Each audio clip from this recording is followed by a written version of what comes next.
Сегодня в нашем видеопутеводителе вы увидите правый и третий по величине приток Чусовой с необыкновенно привлекательными берегами реку Койву.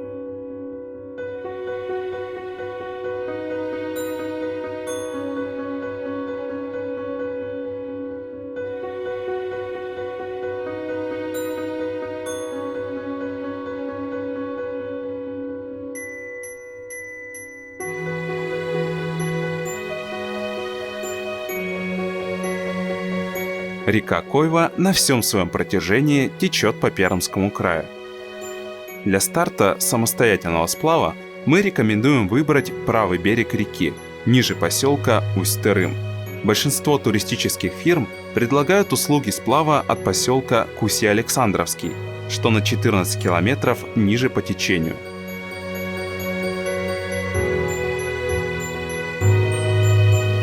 Усть-Тырым расположен ниже устья реки Большой Тырым. На противоположном берегу возвышается гора Майдан с красивыми отвесными утесами у речных вод. К ней ведет подвесной пешеходный мост.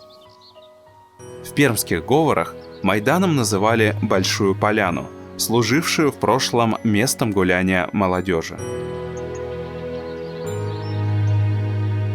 Попасть в Усть-Тырым можно и по автомобильному мосту.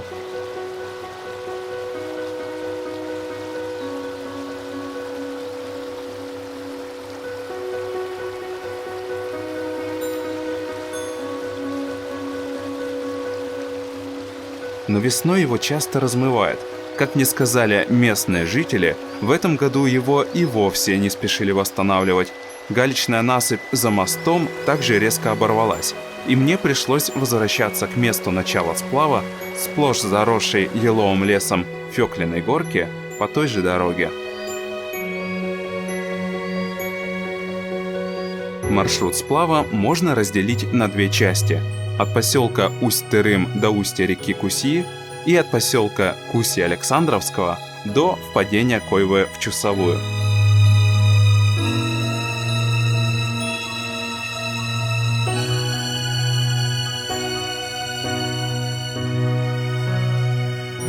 Сразу же за Фёклиной горкой начинается Пехтеревская плёса. За плёсом слева в Койву впадает речка Большая Кринка, а напротив ее устья расположен камень с таким же названием.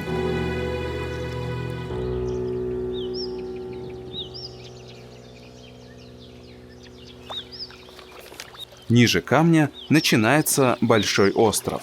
Его лучше проходить левой, более глубокой протокой.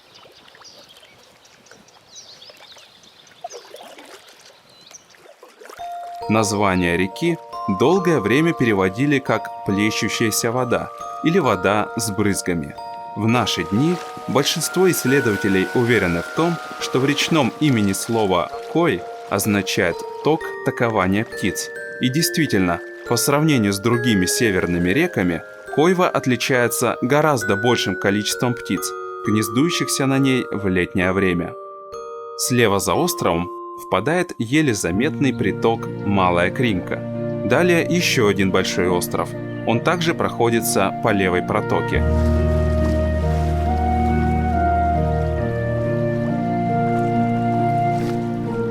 При выходе из нее открывается вид на Соколью гору, возвышающуюся на правом берегу Койвы.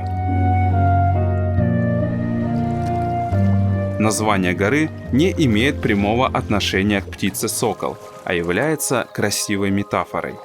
У Сокольего камня река резко поворачивает налево и убыстряет бег до Сапожного камня.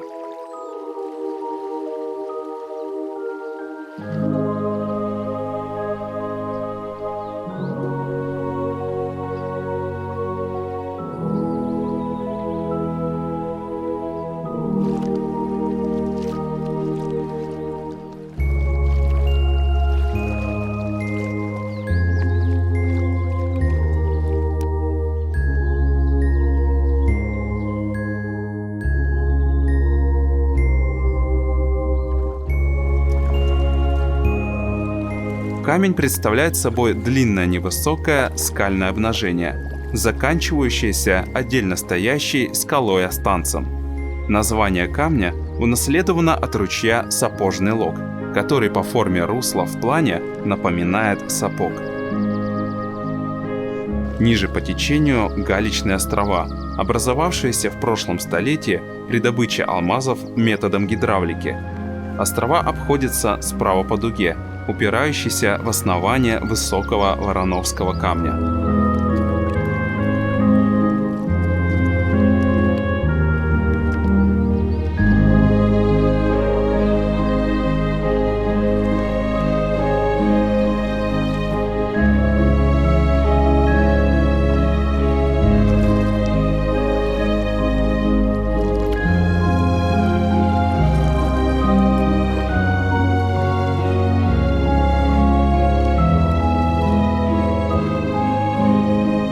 В 2 километрах ниже Воронков, за правым поворотом, невысокий и небольшой по размерам гнутый камень. Он сильно зарос травой и мхом, и заметить его достаточно трудно.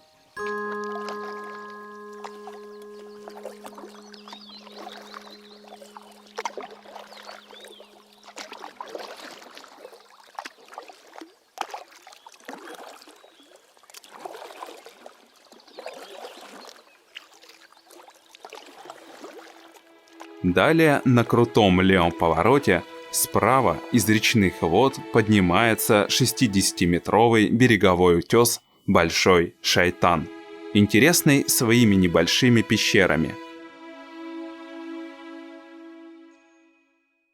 Крутая тропинка, ведущая к пещерам, расположенным на высоте 40 метров, начинается недалеко от нижней по течению оконечности камня.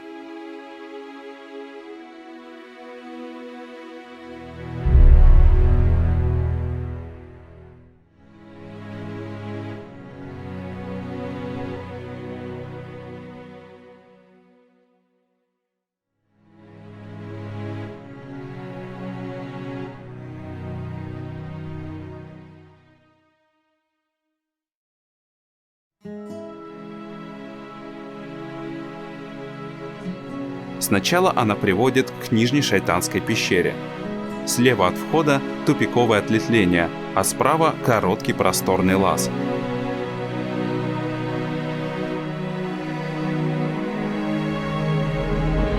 Название Шайтан тюркское и переводится как «дух черт».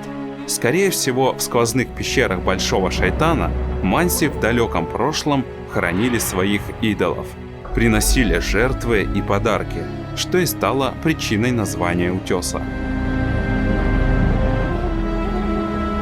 Еще дальше тропинка приводит нас к плоской вершине утеса.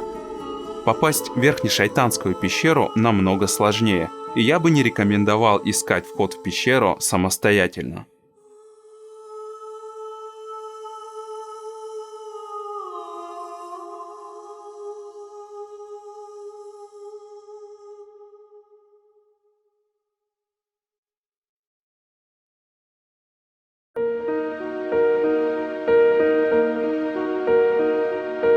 В 1 километре ниже Большого Шайтана остров, который проходится левой протокой. На правом повороте слева впадает речка Осиновка. От Осиновки до впадения реки Кусья 4 километра. Здесь река сильно разливается. Ниже дачных участков на возвышенном правом берегу расположен камень Дуван. Высокая скала, спускающаяся к реке 2 уступами. Дуван расположен на юго-западном склоне Глядиновской горы, куполообразной, большей частью безлесной возвышенности, на восточной окраине поселка Кусья-Александровский.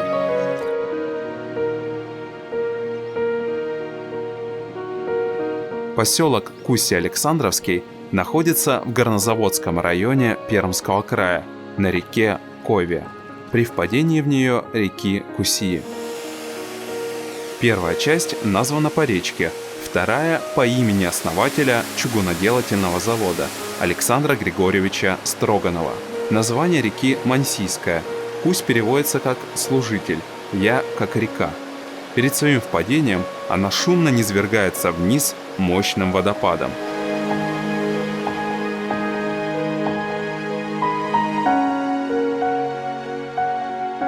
До наших дней в поселке сохранилась церковь Казанской Божьей Матери, построенная в 1848 году. Ниже Куси русло Койвы разбивается на несколько проток. На правом берегу возвышается камень Гребешок, сбоку своим очертанием напоминающий петушиный гребень, а ниже расположен Богатский камень, являющийся полной противоположностью изяществу Гребешка.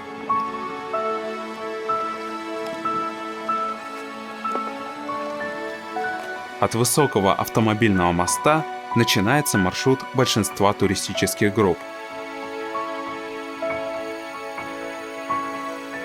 Основная струя Койвы уходит в левую узкую протоку. Справа видно заброшенное здание обогатительной фабрики. Койва начинает поворачивать налево, и на повороте основной поток воды сваливается к правому берегу.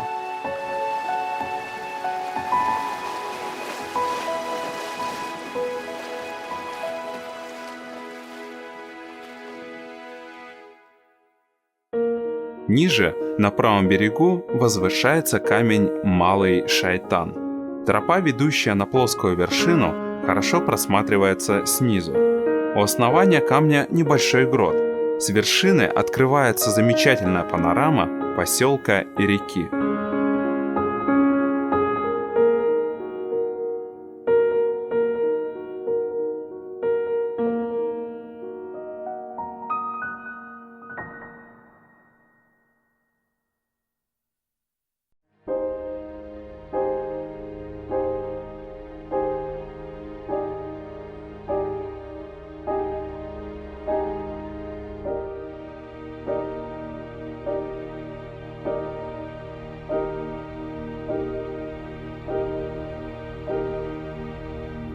Ниже по течению становится виден высокий и статный стрельный камень с зубчатыми вершинами.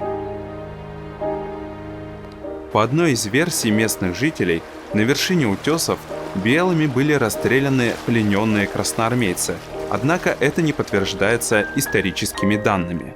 Скорее всего, название «Стрельный» образовано от старого русского слова «стрельня» – «сторожевая башня». И действительно, его вид схож с военными укреплениями. Путь на его вершину проходит между двумя наиболее высокими утесами. Подъем довольно труден. На момент съемки тропинку размыло водой, и обувь почти полностью погружалась в смесь камней и глины.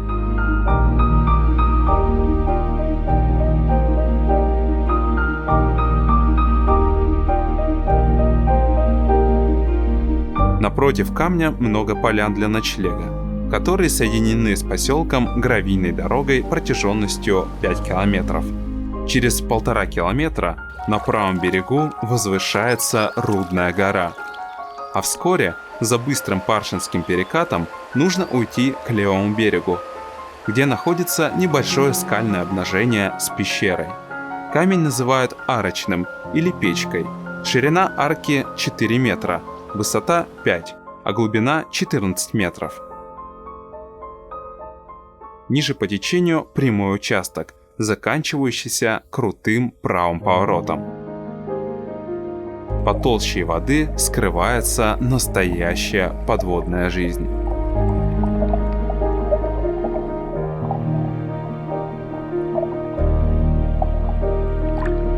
После крутого поворота и нескольких плавных сливов справа возвышается утес Соснового камня.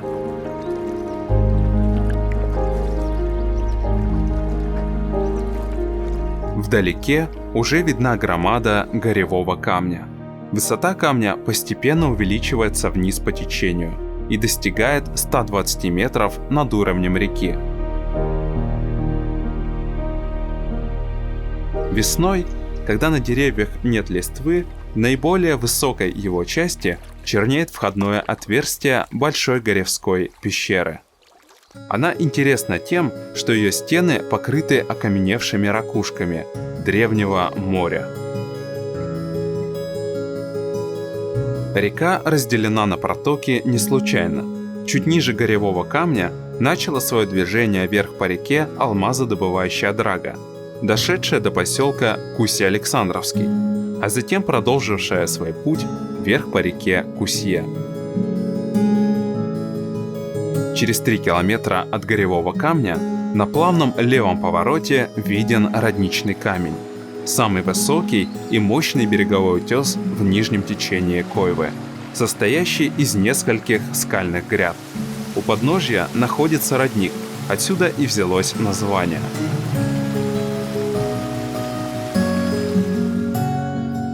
Общая высота над уровнем воды достигает 150 метров, а протяженность вдоль реки превышает 1 километр. В конце камня виден натоптанный участок берега. Отсюда начинается тропа на вершину Родничного камня. Большинство групп заканчивают подъем на вершине одного из первых по пути утесов.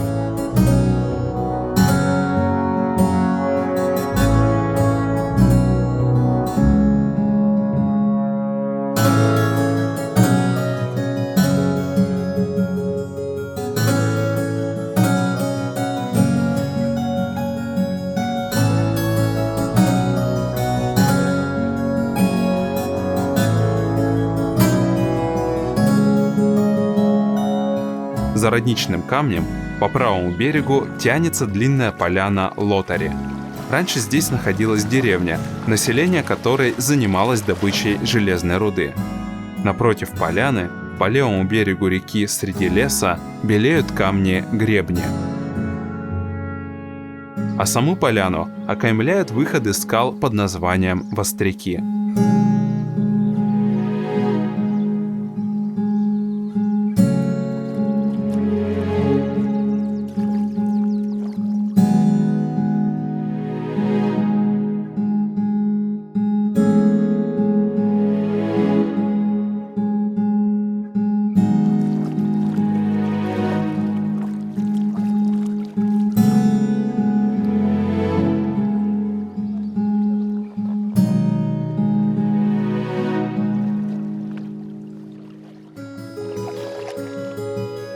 За Лотарями 3 крупных острова частые, названы так за малые промежутки между ними.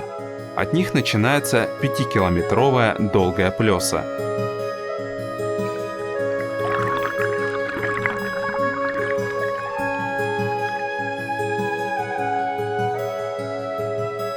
Ниже по течению Койва упирается в Медвежью гору и меняет свое направление на диаметрально противоположное.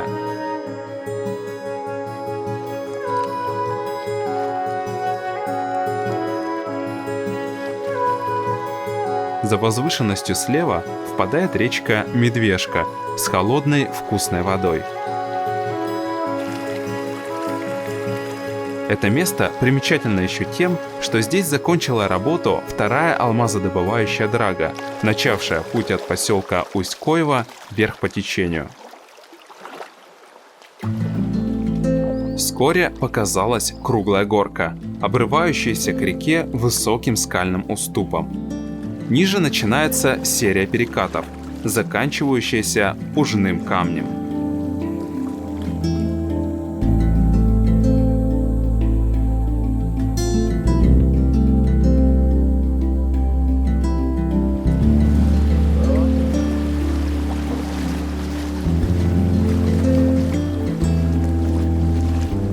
Высота его отвесных обрывов превышает 100 метров, а протяженность достигает 1 километра. Во времена сплава караванов железом, неожиданно вырастая за крутым левым поворотом реки, своей отвесной громадой он пугал сплавщиков барок, отсюда и название. Старый русский глагол «пужать» означает устрашать, наводить страх, боязнь.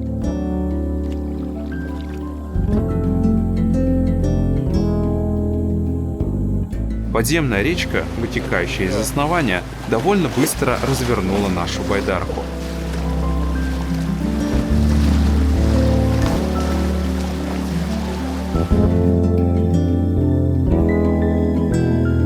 В конце Пужного камня Поток воды устремляется к левому берегу, где расположена гора Увал Переволока. Старое русское слово «переволока» означает пространство между реками, через которое перетаскивают суда для дальнейшего плавания. На правом берегу, в деревне Куртымки, жили рабочие железных рудников. Поляны на ее месте сохранились до сих пор. Сам же Куртымский рудник разрабатывался 170 лет в долине одноименной речки ниже по течению.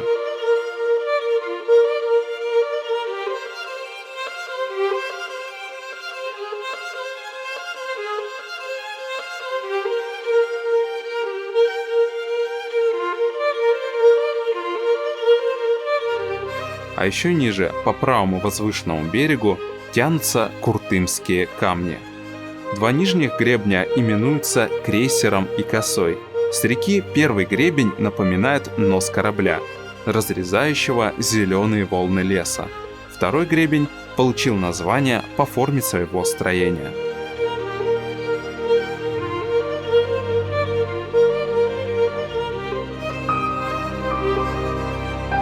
Напротив косого камня на левом берегу нижний переволочный камень. После него Койва широко разливается, а затем разделяется на 3 протоки. Плыть лучше по левой протоке с наибольшим уровнем воды. Длинные омуты начинают чередоваться со стремительными перекатами-сливами. Не случайно маршрут от Кусти-Александровского до Усть-Койвы можно назвать водным слаломом.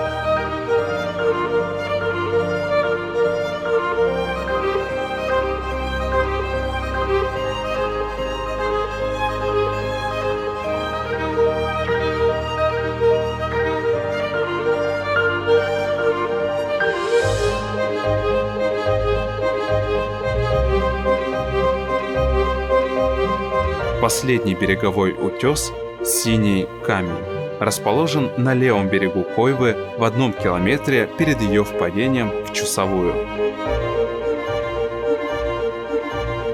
Это название связывают со зрительным впечатлением от синеющих на горизонте гор.